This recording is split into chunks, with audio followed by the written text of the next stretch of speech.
ನನ್ನ ಮದುವೆ ಫಿಕ್ಸ್ ಆಗಿತ್ತು. ಮತ್ತು ನನಗೆ ಒಂದೇ ಒಂದು ಬೇಜಾರಿತ್ತು. ಏನಂದರೆ ನಮ್ಮ ಮನೇಲಿ ನಾನು ನನ್ನ ತಂಗಿ ಮಾತ್ರ ಇದ್ದದ್ದು. ಅವಳು ಚಿಕ್ಕವಳಾಗಿದ್ಲು. ನಮ್ಮ ಅಪ್ಪ ಅಮ್ಮ ಇಬ್ಬರು ತೀರೋಗಿದ್ರು. ಆದರೆ ನನ್ನ ತಂಗಿನ ನನ್ನ ಜೊತೆ ಗಂಡನ ಮನೆಗೆ ಕರ್ಕೊಂಡು ಹೋಗೋದ ಅಂದರೆ ಪ್ರಶಾಂತ್ ಒಪ್ತಾನೇ ಇರಲಿಲ್ಲ. ನಾನು ಎಷ್ಟೇ ಒತ್ತಾಯ ಮಾಡಿದ್ರು ಅವನು ಒಪ್ಕೋತಿರ್ಲಿಲ್ಲ. ಮತ್ತು ಹೇಳ್ತಿದ್ದ, ನೋಡು ನನ್ನ ಅಪಾಯಿಂಟ್ಮೆಂಟ್ನಲ್ಲಿ ನನ್ನ ಫ್ಲ್ಯಾಟ್ನಲ್ಲಿ ನಾನೊಬ್ಬನೇ ಇರೋದು. ಮತ್ತು ಇವಾಗ ನಿನ್ನನ್ನು ಮದುವೆಯಾಗಿ ನಿನ್ನ ತಂಗಿನ ಕರ್ಕೊಂಡು ಹೋದರೆ ಜನರು ಏನೆಲ್ಲ ಹೇಳುತ್ತಾರೆ ಮತ್ತು ಕಟ್ಟುಕತೆಗಳು ಕಟ್ತಾರೆ. ನಾನೊಬ್ಬನೇ ಇದ್ದು ಇಷ್ಟು ದಿವಸ ಜನರು ನನ್ನ ಬಗ್ಗೆ ಹೊಗಳುತ್ತಾನೇ ಇದ್ದರು. ಈಗ ನಿನ್ನನ್ನು ನಾನು ಮದುವೆಯಾಗಿ ಮಾತನ್ನು ಕೇಳೋಕ್ಕಾಗಲ್ಲ. ಮತ್ತು ನಿನ್ನ ತಂಗಿನ ಅಂತ ನನಗೆ ಇಷ್ಟ ಇಲ್ಲ ಅಂತ ಹೇಳ್ತಾ ಇತ್ತು. ಅವನು ಸಹ ಅವನ ಅಪ್ಪ ಅಮ್ಮನ ಬಿಟ್ಟು ಬಂದು ಒಂದು ಅಪಾಯಿಂಟ್ಮೆಂಟಲ್ಲಿ ಇದ್ದಿದ್ದು. ನಾನು ಮತ್ತು ಅವನು ಒಂದು ಕಂಪ್ನಿಯಲ್ಲಿ ಕೆಲಸ ಮಾಡ್ತಿದ್ವಿ. ಮತ್ತು ನಾವಿಬ್ಬರು ತುಂಬ ಒಳ್ಳೆ ಫ್ರೆಂಡ್ಸ್ ಆಗಿದ್ವಿ. ಹಾಗೆ ಫ್ರೆಂಡ್ಸ್ ಆಗಿದ್ದಾಗ ಅವನಿಗೆ ನನ್ನ ಮೇಲೆ ಆ ಥರ ಏನು ಅಭಿಪ್ರಾಯ ಇರಲಿಲ್ಲ. ಆದರೆ ನನಗೆ ಅವನ ಮೇಲೆ ಪ್ರೀತಿ ಹುಟ್ಟಿತ್ತು. ನಾನು ಹೀಗೆ ಮಾತಾಡಬೇಕಾದ್ರೆ ಪ್ರಪೋಸ್ ಮಾಡಿದೆ. ಆಗ ಅವನು ಹೇಳಿದ, ನನಗೆ ನಿನ್ನ ಮೇಲೆ ಆ ಥರ ಏನು ಅಭಿಪ್ರಾಯ ಇಲ್ಲ. ನೀನು ನನ್ನ ಫ್ರೆಂಡು. ಮತ್ತು ನಿನ್ನ ಬಿಟ್ಟರೆ ಬೇರೆ ಯಾರೂ ಹೆಣ್ಮಕ್ಳು ನನ್ನ ಜೊತೆ ಸಹವಾಸನೇ ಇಲ್ಲ. ನೀನು ಒಳ್ಳೆ ಹುಡುಗಿನೇ. ನಾವಿಬ್ಬರು ಮದುವೆ ಆದರೆ ಚೆನ್ನಾಗೇ ಇರ್ತೀವಿ. ಆಯಿತು ಅಂತ ಒಪ್ಕೊಂಡ. ನಾನು ಎಂಗೇಜ್ಮೆಂಟ್ ದಿನ ಅವ್ನು ಬಂದಿದ್ದ. ಆಗ ನನ್ನ ತಂಗಿಗೆ ಈ ಮದುವೆ ನಮ್ಮಿಬ್ಬರ ಮದುವೆ ಇಷ್ಟ ಆಗಿತ್ತು. ಹಾಗೆ ನನ್ನ ತಂಗಿ ಅಳಿಯ ಅಲ್ವಾ ಅಂತ ಅವನ ಜೊತೆ ಮಾತನಾಡಲು ಹೋದಳು. ಮತ್ತು ಹೋಗಿದ್ದು ಮುಂದ್ಗಡೆ ಸೀಟಲ್ಲಿ ಕೂತ್ಕೊಂಡ್ಳು. ಮತ್ತು ಅಣ್ಣ ಅಂತ ಕೂಗಿ ಮಾತಾಡ್ತಿದ್ಲು. ಆಗ ಅವನು ಕೋಪದಿಂದ, ನೀನು ಯಾಕೆ ನನ್ನ ಜೊತೆ ಬಂದೆ, ಮಾತಾಡ್ತಿದ್ದೀಯಾ? ಅಣ್ಣ ಆದರೆ ಹೋಗಿ ರೂಮಲ್ಲಿ ಕೂತ್ಕೋ, ನನ್ನ ಮೇಲೆ ಬಂದು ಬೀಳೋ ಹಾಗೆ ಮಾತಾಡಬೇಡ, ಹೋಗು ಅಂತ ಜೋರಾಗಿ ಕೋಪದಿಂದ ಹೇಳ್ದ. ಹೆದರ್ಕೊಂಡು ಹೋದಳು. ಆಗ ನಾನು ಅವಳನ್ನು ಅಳುತ್ತಿದ್ಲು. ಅವಳನ್ನು ಸಮಾಧಾನ ಮಾಡಿ ಅವನ ಹತ್ರ ಮಾತಾಡೋಕ್ಕೆ ಹೋದೆ.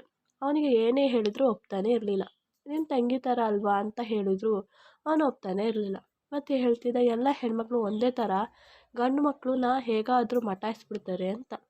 ಆಗ ನಾನು ಹೇಳಿದೆ, ನನ್ನ ತಂಗಿ ಆ ಥರ ಅಲ್ಲ. ಅವಳನ್ನು ಚಿಕ್ಕವಳು, ಅವಳು 10ನೇ ಕ್ಲಾಸ್ ಓದ್ತಾ ಇರೋದು.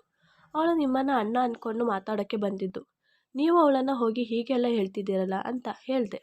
ನನಗೂ ಅವರಿಗೂ ಸ್ವಲ್ಪ ಮಾತಾಯಿತು. ಮತ್ತು ಅವನು ಅದೇ ಮೂಡ್ನಲ್ಲಿ ನನಗೆ ಉಂಗುರ ತೋರಿಸಿ ಹೊಟ್ಟೋದ. ಈ ಮಾತು ಅರಿತು ನನ್ನ ತಂಗಿ ತುಂಬ ಅಳ್ತಾ ಇದ್ದರು. ನೀನು ಹೋದರೆ ನಾನು ಹೇಗೆ ಒಬ್ಬಳೇ ಇರೋದು, ನಾನು ಹೇಗೆ ಇರೋದು ಅಂತ. ನನಗೆ ಒಬ್ಬಳೇ ಮಲ್ಕೊಳ್ಳೋಕ್ಕೆ ಸಹ ಭಯ ಪಡ್ತಿದ್ದೆ. ಅದರಲ್ಲಿ ನಾನು ಒಬ್ಬಳೇ ಜೀವಿಸೋದು, ಅದು ನೀನಿಲ್ದೇನೆ ಅಂತ ಹೇಳಿ ಅಳ್ತಾ ಇದ್ಲು. ಜೋರಾಗಿ ಅಳ್ತಾ ಇದ್ಲು. ನಾನು ಆದರೂ ಶಶಾಂಕ್ ಹತ್ರ ಒತ್ತಾಯ ಮಾಡಿದರೆ ಹೇಳ್ತಿದ್ರೆ ಅವಳನ್ನು ನಿಮ್ಮ ಸಂಬಂಧಿಕರ ಮನೇಲಿ ಎಲ್ಲರೂ ಬಿಟ್ಟು ಬಿಡು ಅಂತ ಹೇಳ್ತಿದ್ದ. ಮತ್ತು ಅವ್ರು ನೋಡ್ಕೋತಾರೆ ತಾನೇ ಅಂತ ಹೇಳ್ತಿದ್ದ.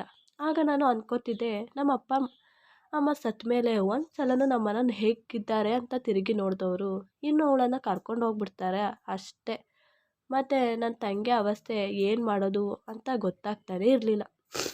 ಅದರಲ್ಲಿ ನನ್ನ ತಂಗಿ ನನ್ನಷ್ಟು ಚಾಲಾಕೂ ಇರಲಿಲ್ಲ. ಹಾಗೆ ಮದುವೆ ದಿನ ಬಂತು. ನಾವು ರಿಜಿಸ್ಟ್ರ್ ಆಫೀಸ್ಗೆ ಹೋದ್ವಿ. ಮದುವೆ ಮಾಡ್ಕೊಳ್ಳೋಣ ಅಂತ ಪ್ಲ್ಯಾನ್ ಮಾಡ್ಕೊಂಡಿದ್ವಿ. ಹಾಗೆ ಶಶಾಂಕ್ ಮತ್ತು ಫ್ರೆಂಡ್ಸ್ ಎಲ್ಲ ಸೇರಿ ಕಾಯ್ತಾ ನಿಂತಿದ್ರು. ನಾನು ನನ್ನ ತಂಗಿ ಇಲ್ಲಿಂದ ಹೋದ್ವಿ. ಮತ್ತು ನಮ್ಮ ಅಕ್ಕಪಕ್ಕದಿರೋರನ್ನ ಕರ್ಕೊಂಡು ಹೋಗಿದ್ದೆ. ಅಲ್ಲಿ ನಾವಿಬ್ಬರು ಹಾರ ಬದಲಾಯಿಸ್ಕೊಂಡ್ವಿ. ಮತ್ತು ತಾಳಿ ಕಟ್ಟ. ಮತ್ತು ಅವನು ಸೈನ್ ಮಾಡ್ದೆ. ಆಗಲೇ ನನಗೆ ಸೈನ್ ಮಾಡೋಕ್ಕೆ ಹೇಳಿದರು. ಆಗ ನಾನು ನನ್ನ ಸೈನ್ ಜೊತೆಗೆ ನನ್ನ ತಂಗಿ ಸೈನು ಮಾಡಿಸ್ಬಿಟ್ಟೆ. ಈ ವಿಷಯನ ನಾನು ನನ್ನ ತಂಗಿಗೆ ಮೊದಲೇ ಹೇಳ್ಕೊಟ್ಟಿದ್ದೆ.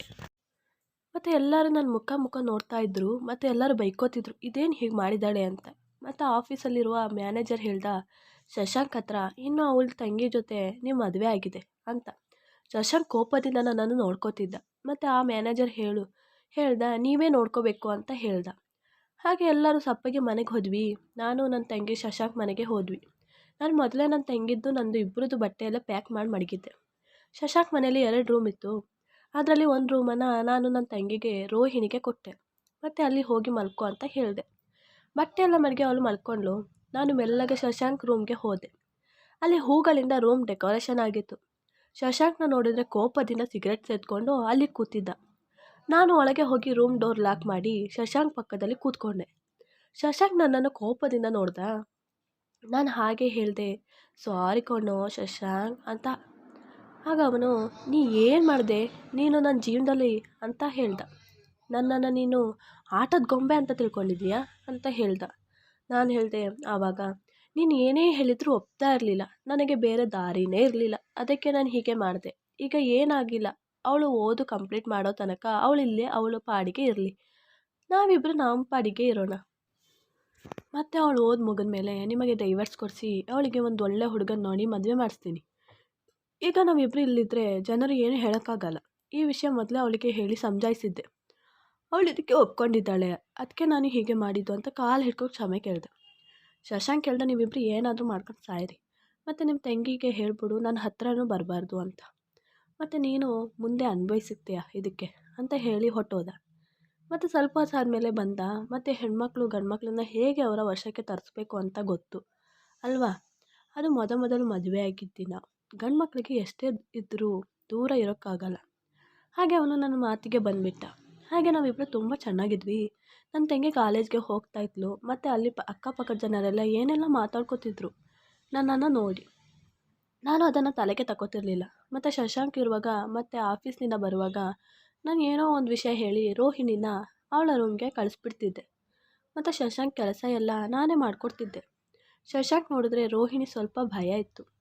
ಏಕೆಂದರೆ ಅವನು ಫಸ್ಟೆಲ್ಲ ತುಂಬ ಕೋಪದಿಂದ ಮಾತಾಡ್ತಿದ್ರ ಅವಳ ಜೊತೆ. ಹಾಗೆ 2 ವರ್ಷ ಆಯಿತು. ತುಂಬ ಚೆನ್ನಾಗಿದ್ವಿ ನಾವಿಬ್ಬರು. ರೋಹಿಣಿ ಬರ್ತಾ ಬರ್ತಾ ಅತಿಯಾಗಿ ಕಾಲೇಜ್ಗೆ ರಜೆ ಮಾಡ್ತಿದ್ಲು. ಮತ್ತು ಆಗಾಗ ರೆಡಿ ಆಗ್ತಾ ಇರೋದು ಮಾಡ್ತಾಯಿದ್ಲು. ನಾನು ಏನಕ್ಕೆ ಈ ಥರ ಅಂತ ಕೇಳಿದ್ದಕ್ಕೆ, ಈಗ ಎಲ್ಲ ಹೆಣ್ಮಕ್ಳು ಇದೇ ಥರ ಎಲ್ಲರೂ ರೆಡಿಯಾಗಿ ಇರ್ತಾರೆ, ಮತ್ತು ನಾನು ಹಾಗೆ ಇರಬೇಕಲ್ವಾ, ಈಗಿನ ಜನರೇಷನ್ ಆ ಥರ ಅಂತ ಹೇಳ್ತಿದ್ಲು. ಮತ್ತು ಯಾಕೆ ರಜೆ ಮಾಡ್ತಿದ್ದೀಯಾ ಅಂತ ಕೇಳಿದ್ದಕ್ಕೆ ನನಗೆ ಅದು ನೋವು ಅಕ್ಕ, ಇದು ನೋವು ಅಕ್ಕ, ಜ್ವರ ಬಂದಿದೆ ಅಂತ ಸುಳ್ಳು ಹೇಳಿ ರಜೆ ಮಾಡ್ತಿದ್ಲು. ಮತ್ತು ಶಶಾಂಕ್ ಬರಬೇಕಾದ್ರೆ ರೆಡಿಯಾಗಿ ಹೋಗಿ ಮುಂದ್ಗಡೆ ನಿಂತ್ಕೋತಿದ್ಲು. ಮತ್ತು ಅವನ ನೋಡಿ ನಗಾಡೋದು. ಮತ್ತು ಅವನ ಕೆಲಸ ಎಲ್ಲ ನಾನೇ ಮಾಡ್ತೀನಿ ಅಕ್ಕ, ನಾನೇ ಮಾಡ್ತೀನಿ ಅಕ್ಕ, ನೀನು ಎಷ್ಟು ಮಾಡ್ತೀಯ ಕೆಲಸವನ್ನ ಅಂತ ಹೇಳಿ ಈಸ್ಕೊಳ್ಳೋದು ಮಾಡ್ತಾಯಿದ್ಲು. ನಾನು ಇದೇನು ಅಚಾನಕ್ಕಾಗಿ ಚೇಂಜ್ ಆಗಿದ್ದಾಳಲ್ಲ ಅಂತ ಅನ್ಕೋತಿದ್ದೆ. ಹೀಗೆ ರಾತ್ರಿ ಒಂದಿನ ಮಲಗಿದ್ದೆ. ಮಧ್ಯರಾತ್ರಿ ಎಚ್ಚರವಾಯಿತು.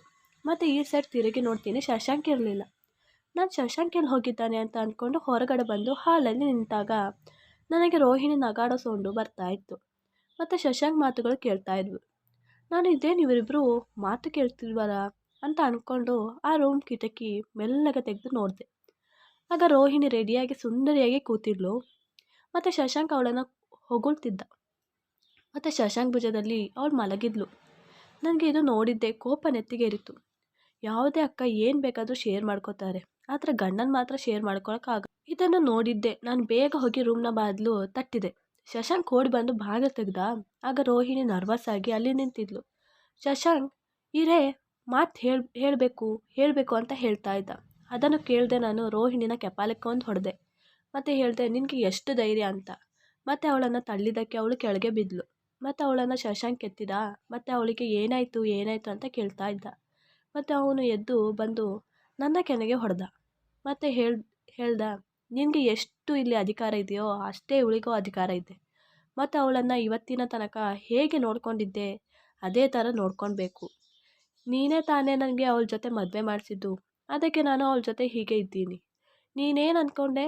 ನೀನು ಹೇಳ್ದಂಗೆ ಕೇಳ್ಕೊಂಡು ನಾನು ಹ್ಞೂ ಅಂದ್ಕೊಂಡಿರ್ತೀನಿ ಅಂತಾನಾ? ನಾನೇ ನಿನ್ನ ಕೈಗೊಂಬೇನಾ? ಇನ್ಮೇಲೆ ಅವಳ ಮೇಲೆ ಕೈ ಮಾಡೋದಾಗಲಿ ಬೈಯೋದಾಗಲಿ ಮಾಡಿದ್ರೆ ಅಷ್ಟೇ. ಮತ್ತೆ ಈ ವಿಷಯ ಇವತ್ತೆಲ್ಲ ನಾಳೆ ನಾನೇ ಹೇಳಬೇಕು ಅಂದ್ಕೊಂಡಿದ್ದೆ, ಆದರೆ ನಿನಗೆ ಗೊತ್ತಾಯ್ತಲ್ಲ, ಒಳ್ಳೆಯದೇ ಆಯಿತು ಅಂತ ಹೇಳಿ ಹೊಟ್ಟೋದ. 2-3 ದಿನ ಆಯಿತು, ಮಾತಾಡಲೇ ಇಲ್ಲ ಅವನು. ಮೊದಲು ನನ್ನನ್ನು ಮನವೊಲಿಸಲು ಬರ್ತಾ ಇರಲಿಲ್ಲ. ಮತ್ತು ನಾನು ಅಂದ್ಕೊಂಡೆ, ಇನ್ನೂ ಹೀಗೆ ಇದ್ದರೆ ಆಗಲ್ಲ ಅಂತ.